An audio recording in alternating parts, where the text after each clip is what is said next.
Como discutir a discriminação nas relações de trabalho à luz da legislação vigente? Várias são as situações do meio ambiente de trabalho. Quem está conosco para esclarecer o assunto é a Procuradora do Trabalho, Isabel Cristina Batista Queiroz Ramos, que é coordenadora regional da promoção da igualdade e eliminação da discriminação no mundo do trabalho aqui no Rio Grande do Norte.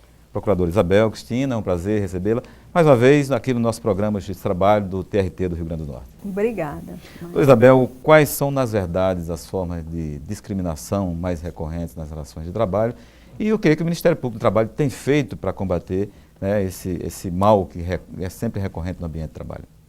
Bom, o seguinte, no ambiente de trabalho, infelizmente, ainda se tem muitos casos de discriminação. Você tem, por exemplo, casos de discriminação da pessoa com deficiência, que hoje ainda sofre muita discriminação, a mulher, o afrodescendente, a pessoa com HIV, o trabalhador com HIV ou doente de AIDS também sofre.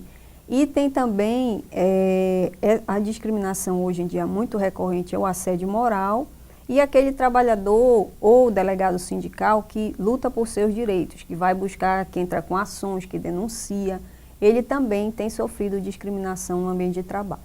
Aí no Ministério Público do Trabalho, nós atuamos em muitas atividades promocionais, tentando prevenir certos tipos de discriminação, como por exemplo as reuniões do Fórum Pró-Inclusão, onde vários parceiros sociais, vários órgãos, entidades do Estado e do município discutem situações de discriminação e como resolvê-las.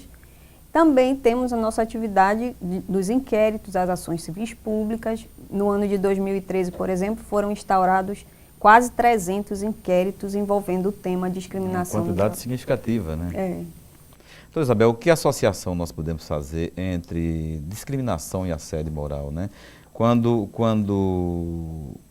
e de que formas a discriminação pode ser também considerada assédio moral, né?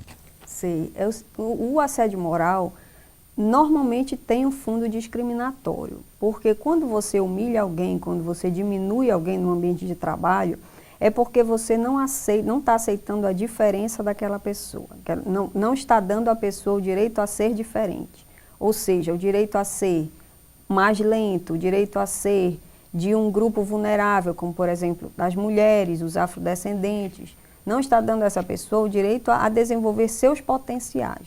Portanto, você também está discriminando essa pessoa. Então, tem muita relação do assédio moral com a discriminação.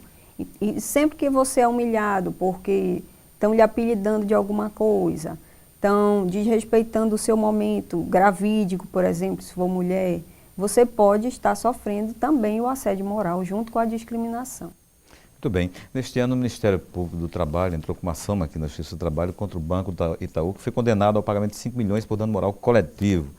Uma das irregularidades que motivou a ação foi exatamente a discriminação sofrida por empregados que foram afastados para tratamento de saúde. De que forma se configura esse tipo de discriminação? Nós já tivemos, eu acho que esse já é o segundo caso aqui no Ministério Público, que são situações do empregado que adquire alguma doença profissional ou sofre algum acidente de trabalho dentro da empresa mesmo. Aí ele sai para reabilitação pelo INSS. Quando ele retorna, ele não raro retorna com sequelas, com movimentos mais lentos, com algum problema de saúde mental.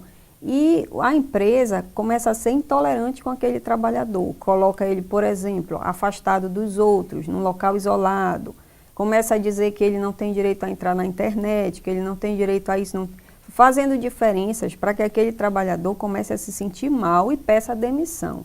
Esse é o grande intuito, na verdade, da empresa, é esse, que ele se afaste porque a empresa não quer mais aquela pessoa adoecida e que, normalmente, onde ele adoeceu foi dentro da empresa, com o trabalho da empresa.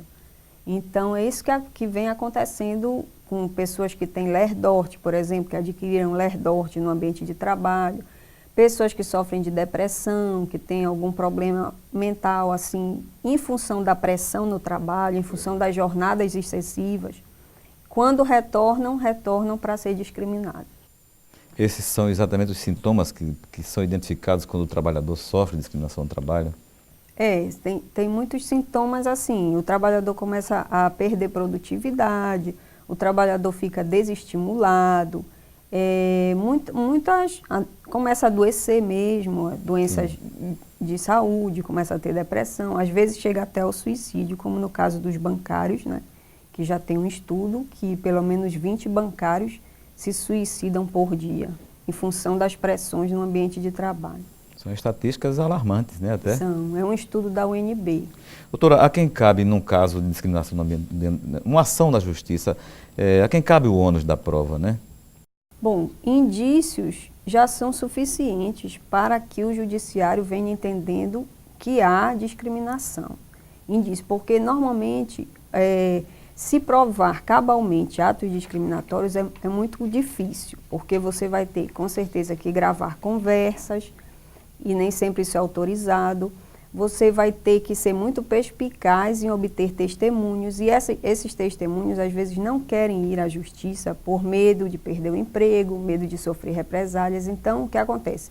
Indícios já são suficientes. E a empresa vai ter que provar que aqueles indícios não são verdadeiros, que ela não discrimina. O que acaba sendo um ônus para a empresa muito maior do que para o trabalhador. Ou seja, a empresa que for acusada de discriminação dentro do ambiente de trabalho com relação aos seus empregados, ela que tem que provar que não discriminou, que não cometeu ato que atente contra o trabalhador. É isso, mas primeiro ele vai ter que ter indícios, né? Indícios fortes. Não pode o trabalhador só falar que foi discriminado. Ele vai ter que ter algum elemento de prova, ainda que seja indiciária, para que se pense, que se presuma que houve discriminação. Na verdade, ele tem que ter... Quais são normalmente esses recursos ou estratégias de quem entra com a ação na justiça contra uma empresa por sofrer discriminação? Quais são, na verdade, esses mecanismos que ele usa para provar que realmente foi discriminado? Bom, ele vai ter que estar se preparando, desde o momento que ele perceber que ele está sofrendo a discriminação, ele tem que montar uma estratégia contra o empregador, ou contra o empregado que está humilhando, que está maltratando ele no ambiente de trabalho. Então, ele tem que fazer o quê? Procurar sempre que conversar com essa pessoa, conversar no meio das outras, para que haja testemunhas do que está acontecendo. Se tiver algum bilhete, algum documento, algum e-mail que foi passado para ele, que ele veja que está sendo excluído, que está sendo discriminado, ele guarda esses documentos. Tudo que ele verificar que está sendo o elemento usado pelo empregador para discriminá-lo, é importante que ele guarde, que ele junte tudo aquilo, fotos, gravações também, tudo ele tem que ir guardando para que ele tenha esses indícios. Muito bem, doutora Isabel, nós vamos precisar fazer um breve intervalo e dentro de instantes nós retornamos com o Justiça e Trabalho.